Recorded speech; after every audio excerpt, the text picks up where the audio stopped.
नमस्कार दोस्तों, मैं विक्रम अभी मौजूद हूँ सरदार शहर में। और जिस तरीके से आपको पता है कि ठंड धीरे धीरे बढ़ने लगी है, चूरू में सबसे ज़्यादा ठंड है, लेकिन चूरू का ये सरदार शहर है उसमें गर्माहट बढ़ती जा रही है। वो गर्माहट है राजनीति की, क्योंकि सरदार शहर में उपचुनाव हो रहा है और 5 तारीख को ये वोट डलने हैं, मतदान होना है। उससे पहले यहाँ की जो गर्माहट है उसको महसूस करने और यहाँ जो माहौल है उसको चेक करने के लिए हम पहुँच चुके हैं सरदार शहर में। जिस जगह में लालचंद जी मुंडा बोतल से RHP है, RLP अच्छा। तीन कैंडिडेट मुख्य हैं। बाकी शायद मेरी जितनी जानकारी है शायद 12 उम्मीदवारों ने 11 उम्मीदवारों ने नॉमिनेशन किया है। आज का दिन है, कल फॉर्म वगैरह चेक हो गए। 21 तारीख को शायद नाम वापसी की तिथि है। चेक हो गया, 11 रही है, 11 रही है, 11 कैंसिल नहीं हुए, हाँ। एक कैंसिल हो, 2 कैंसिल हुए। अच्छा, अभी की जैसे बात करें, ये तो बात हो गई यहाँ की जानकारी की, और आपको साथ के साथ मैं बताता चलूं कि यहाँ पे लगभग 2,90,000 के लगभग वोट हैं। शहरी सेक्टर है वहाँ पे लगभग 67,000 के करीब वोट हैं, और बाकी पूरा का पूरा सरदार शहर है वो गाँव में बसता है, ग्रामीण वोट हैं। यहाँ की बात करें अगर जातीय समीकरण की, तो सबसे ज्यादा वोट जाटों के हैं। और RLP हनुमान बेनीवाल जो जाटों की बात करते हैं और उस तरीके से ही वो राजनीति करते हैं, उनकी पार्टी से लालचंद मुंड जो जाट कैंडिडेट हैं उनको उतारा गया है। वहीं कांग्रेस से जो शर्मा जी हैं, अनिल शर्मा, वो, और बीजेपी से अशोक पिंचा जी। अशोक पिंचा जी शायद जैन समाज से आते हैं। हाँ। तो अब भी बात ये, जैसे आप गाँव से निकल के आए हैं, तो माहौल अब का क्या रहने वाला? अब तो फिलहाल तो बीजेपी का सर। अच्छा, बीजेपी का चल रहा है। अच्छा, अगर पूरा मतदान के दिन तक का देखा जाए तो किस तरीके से समीकरण? मतदान तो आगे केंद्र के बाकी अब भी फिलहाल बीजेपी का है। ऐसे तो एक जैसे सुनने में ये भी आया है, जो जानकारी में है, कि बीजेपी के जो अशोक पिंचा जी हैं वो लगभग 5 बार उन्होंने चुनाव लड़ा है। एक बार चुनाव उन्होंने जीता है 2008 में। ठीक है, तो इस बार क्या उपचुनाव में मुकाबला कर पाएंगे, जबकि वो राजस्थान में सरकार कांग्रेस की है? जरूर करेंगे, डटिए। तो बीजेपी के जो नेता हैं उनके बयान भी ये सुनने में आए कि उपचुनाव वो तो सत्ता में कांग्रेस है, कांग्रेस ही जीती। सत्ता कुछ नहीं है, मतदान होता है। सत्ता मतदान होती है, वो सत्ता फोड़ देती है और बना देती है। अच्छा, RLP का इफेक्ट रहेगा कुछ? कुछ RLP जातिवाद फट रहा है, ये कुछ जातिवाद कुछ नहीं बढ़ता है, वो लेना जाता है।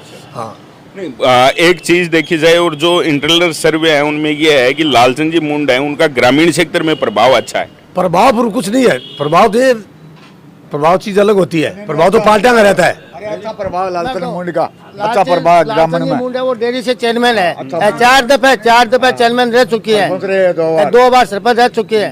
तो उनका ये कार्यकाल अच्छा ही रहा होगा, तभी लोग ये अच्छा रहे हैं। वर्तमान में भी वर्तमान में चेयरमैन है, अच्छी पोजीशन है, अच्छा बिहार है, अच्छी लाइक है उनकी। सिटी में कांग्रेस और बीजेपी बराबर है। सिटी में कांग्रेस और बीजेपी बराबर है, तो ग्रामीण एरिया में जाने के बाद, ग्रामीण के बाद ग्रामीण में भी लगभग बराबर रहेगी। उसमें तिनकोड़िया संघ हो गए, लालचंद जी मुंड है, वो भी वोट लेंगे।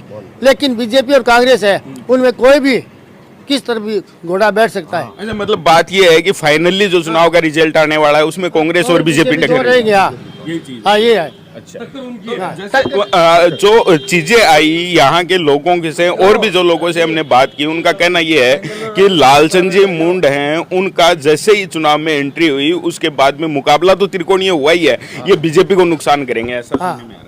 बीजेपी को नहीं, ये दोनों पार्टियों के नुकसान करेंगे, खाली बीजेपी को नहीं करेंगे, बीजेपी का थोड़ा ज्यादा करेंगे। कोई बराबर सही है, कोई खास बात, दोनों में करेंगे। समझ पा रहे होंगे। और यहाँ का जो माहौल है उससे एक बात साफ स्पष्ट समझने को मिलती है कि अगर जाट लामबंद होता है तो ये मामला कुछ अलग रोचक हो जाएगा। जो आंकड़े हैं, जो संभावनाएं जताई जा रही हैं, वो सारे के सारे धरे रह जाएंगे। और उसके अलावा अगर बात की जाए तो भी त्रिकोणीय संघर्ष यहाँ पे हो गया है। कैंडिडेट तो 11 हैं, लेकिन उनमें से मुख्यतः अगर देखी जाए तो इन तीनों के बीच ही टक्कर है। पहले भी ये चुनाव लालचंद जी लड़ चुके हैं, अशोक पिंचा जी 5 बार चुनाव लड़े, 4 बार हार चुके हैं। और कांग्रेस की तो अगर बात की जाए तो वर्तमान में कांग्रेस से यहाँ से विधायक थे, एक बड़ा नाम भंवरलाल जी का था, और अब उनके बेटे कांग्रेस से यहाँ से चुनाव लड़ रहे हैं। शहरी क्षेत्र में कांग्रेस का प्रभाव ज्यादा है या बीजेपी? ज्यादा है, कांग्रेस का। कांग्रेस का ज्यादा है और लगभग 65,000 के करीब आपके इस शहर में वोट हैं। डालते हैं 65,000 डालते हैं। जैसे आपने कहा कि 30 है 35 साल तक जो इन्होंने राज किया है और उनसे तंग आ चुके हैं, तो क्या विकास के काम नहीं हुए? नहीं, यहाँ पर कोई विकास नहीं काम नहीं है सर। लेकिन विकास के काम हुए हैं, हमारा जो यहाँ कच्चा काम हुआ विकास। आप शहर से हो ये ग्रामीण एरिया से आए हैं? हमारे नहीं है सर। जैसे पीने के पानी की व्यवस्था की बात हो गई, चिकित्सा यहाँ पर हॉस्पिटल है वो भी गंदगी है।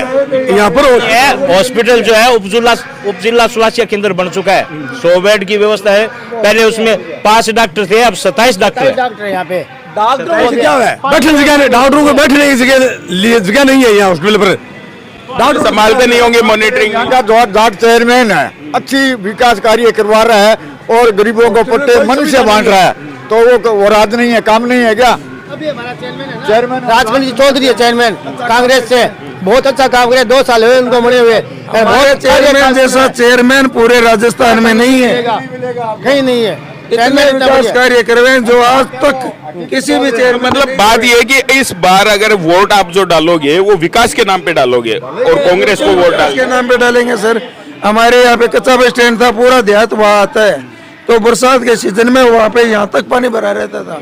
आज वो बस स्टैंड आप जाके देखो, पूरे राजस्थान में 1 नंबर का बस स्टैंड है वो। वही बात में दोबारा वो सवाल करूंगा कि आप शहर से हैं, आप शहर की बातें कर रहे हैं कि काम हुआ है, ग्रामीण एरिया से जो भी हमारे साथ एक ये जो ताऊ जी हैं वो ग्रामीण एरिया से हैं, इनका कहना है कि काम नहीं हुआ। तो आप वो चीजें बताइए जिनकी आपको उम्मीद थी और वो काम नहीं हुए, जैसे सड़कें हो गई, पीने के पानी की। स्वास्थ्य सही नहीं है तो क्यों नहीं है? गाँव में हॉस्पिटल 2 से 10 गाँव तहसील है, इसके हॉस्पिटल क्या होना चाहिए, तो दिल्ली दानी राजस्थान दानी बात जानी चाहिए। उस पर आप जाके देख सो, कोई मतलब नहीं है। यहाँ पर डॉक्टर नहीं बैठ सकता, मरीज नहीं सो सकता है, क्या है यहाँ पर आ गए कैसे नहीं हुआ? डॉक्टर लोग आगे आ जाएंगे, हर कौम के बच्चे लड़के पढ़ लिखे आ जाएंगे, बाकी बैठने के लिए जगह नहीं। वो क्या है, बारे प्राइवेट बैठे, पैसे लागते हैं, वो जाते हैं दिखाते हैं, बैठने नहीं है। घोषणा होगी। इनका जो आरोप है और चिकित्सा से संबंधित काम की जो ये बात कर रहे हैं, इसमें भी गांव में जब जाके और यहाँ के धरातल की जो हकीकत है वो भी जानेंगे। बने रहिए हमारे साथ, सरदार शहर उपचुनाव से सारे अपडेट ग्राउंड रिपोर्ट के साथ आपको इसी चैनल पर मिलेंगे। अगर आपने चैनल सब्सक्राइब नहीं किया है तो चैनल को जरूर सब्सक्राइब कर लें। धन्यवाद।